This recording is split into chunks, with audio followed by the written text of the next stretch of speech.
just a national tragedy. It is a moral failure by the legacy and the legacy of the Ruto regime.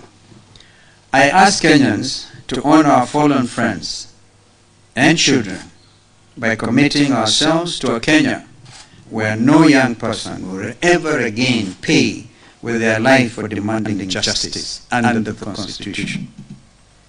Wazalendo wenzangu, let us speak honestly about where we are and what is the state of our nation, of which the evidence is damning, and it comes from Kenyans themselves.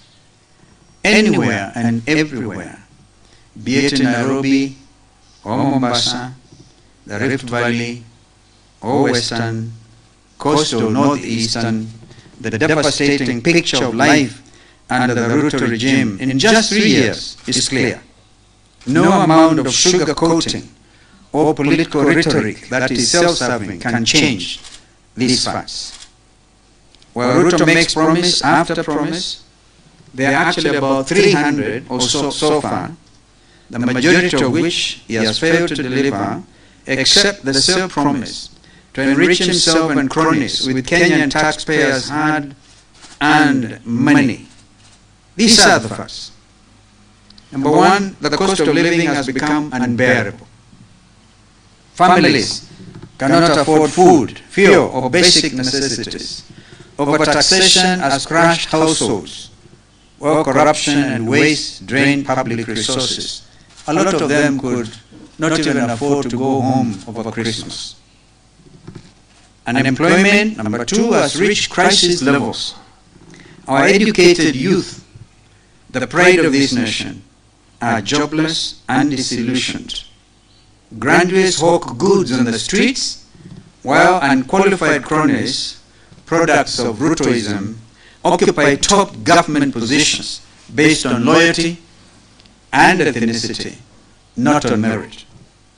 More damning, manufacturers are leaving the country in their droves because of the unpredictable Ruto policies, costing thousands of Kenyans their jobs and millions more than their breadwinners. Thirdly, insecurity has become the new normal. From police brutality to abductions, from femicide to banditry to petty crimes and increased house breakings, Kenyans are living in fear. The Kenyan skyline is changing, yes, with higher stone walls and barbed wire on its top that block sunlight, because Kenyans are more afraid of their fellow Kenyans than ever before. Nairobi, that used to be called the green city in the sun, is now an unplanned stone city under siege because this regime chooses greed over the people. Fourthly, despair has replaced hope. Kenyans feel abandoned, overtaxed, underpaid, and overburdened. Each day dawns with a new levy, a new penalty, a new heartbreak. Are we not waiting for January to hear that NSSF has upped their contributions as well? Fifthly, or thereabouts, healthcare has collapsed into a nightmare. SHA shift forced on Kenyans has become the most consequential threat to our well-being. Hospitals are understaffed and under-equipped.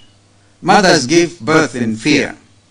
Doctors go unpaid, and hospitals run out of essential drugs. I met two families in Sekuru where I was for Christmas, Sunday morning, from different parts of the constituency. And they had a similar story to say. Said, help us. Our child is lying in Kenyatta Referral Hospital mortuary. We are required to pay 1.2 million shillings. We can't afford. Help us. So we are trying to see how I can now relate to that story, how we can help. The next family comes in from Kasa side, if you know where Mwingi know this. Mumoni, a young man whom I knew, was working in the geothermal power producing plants. contracted some infection. He also died in Kenyatta Referral Hospital, and the body was lying there. The father, who was one or two classes ahead of me in high school, could not afford. They are saying, help us bring the body of our young professional, chemical engineer, home. Tumechoka kila siku kufundraise on TikTok, Facebook, and WhatsApp groups to give our loved ones access to quality health care. Sio lazima trend ndio saidike. That's what I suggest. Education has become a burden, sixthly, instead of a bridge. Education, once the key to opportunity, has been turned into a nightmare for families. Parents are drowning in debt just to keep their children in school, while teachers and lecturers are demoralized, unpaid, and disrespected. Students are uncertain of their future, wondering if their education will lead anywhere in a country where public sector jobs go to political cronies, not qualified graduates, and private sector opportunities are due to fierce urgency of now. End of quote. The urgency of now is a cry of a mother who cannot afford medicine for a sick child, the desperation of a young graduate with no job, the fear of a family living under police brutality, and the anger of a farmer who cannot feed their family. 2026 must be a year of change, fellow Kenyans. Not change delayed or promised, but change delivered. The urgency of now demands we say with one voice, one term, Komboa Kenya. Wazalendo wenzangu, let me be clear about what this regime is doing. Faced with failure and faced with the revolution, they have resorted to destruction, to deception, and to delay.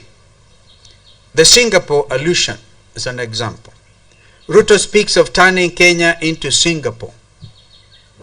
But what we see is #Singapore, a nation drowning in debt, overtaxed citizens, collapsed industries, and fleeing investors.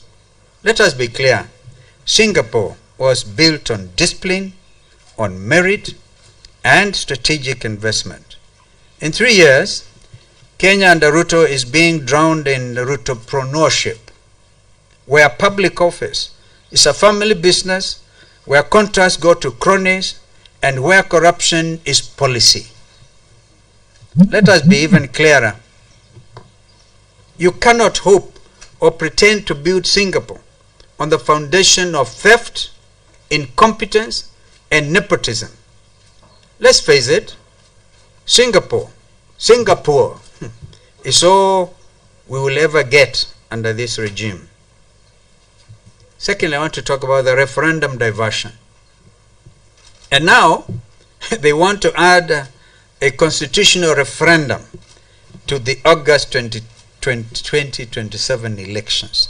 Can you imagine, Kenyans?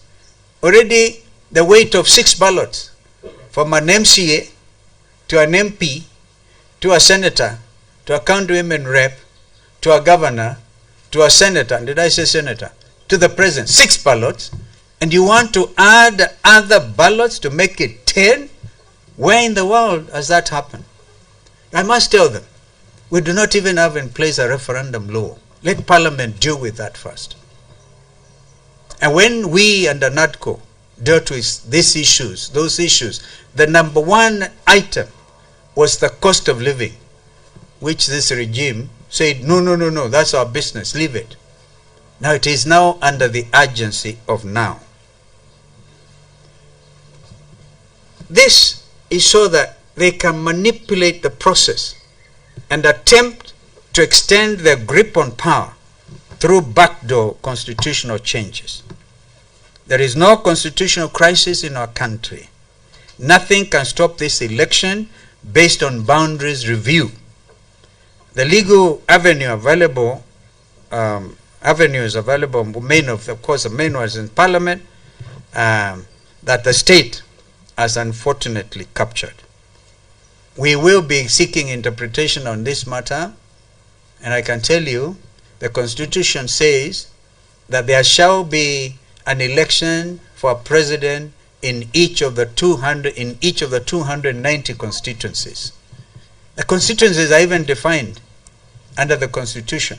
So nobody can come and say there will be a constitutional crisis because we do not have in place the boundaries review.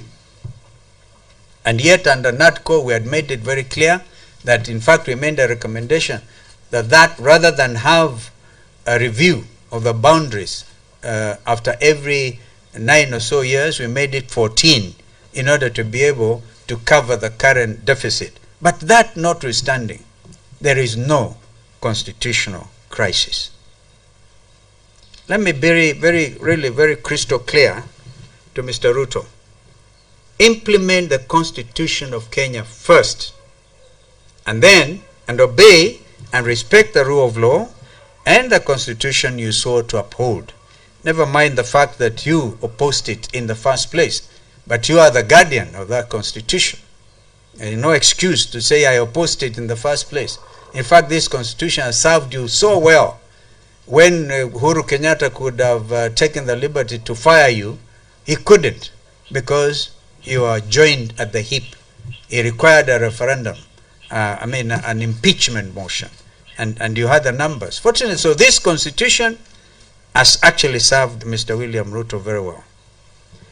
Mipango ya kudanganya wa Kenya ndio wapitishe term limit extension, lazima wajue tuko rada. Make no mistake and hear me clearly. The only referendum Kenyans want is the one that happens at the ballot box in August 2027, and that referendum will be clear. Ruto will go. Hashtag one term for him. It's not a crime. In fact, it's a big favor. The way they are performed under this regime, even their one term, is a big favor. My fellow Kenyans, I want to be very clear this afternoon. The united opposition is not just a coalition. It is your government in waiting. We are united not by personal ambition, but by shared values. Respect for our Constitution, economic justice, integrity in public office, and the protection of fundamental rights. And I make this commitment to you. By the first quarter of 2026, the name of our presidential candidate will be made known to Kenyans. I think it's only fair that we work in that direction. And I want to say that I personally do everything possible to hold our team together. Let me also be abundantly clear. I am running for President of the Republic of Kenya. That's an obvious fact. Because I was given a direct mandate on October 10, 2025 by the National Delegates Congress of the now revamped, re-energized Wiper Patriotic Front. This is a front to liberate Kenya. I've walked this journey with you, and I've stood for justice when it was under attack by the very people who are supposed to be its first line of defense. I have defended the Constitution when others sought to undermine it, and I've defended Kenyans in our courts of law when they have been abducted and tortured. I have, with my colleagues in the legal fraternity, also spent countless hours in our courts of law, and successfully stopped the attempts to auction our strategic assets like the JKI. Young Kenyans were even arraigned before anti-terrorism courts in committee. You know, they are meant to get maximum fear put in their minds that, you know, you are next to commit maximum prison. The anti-terrorism court is right there, and so they are put together with international criminals. And I will continue to do so with the same vigor to stop the from the first day of the privilege of holding public office. Under my leadership, we will cut unnecessary taxes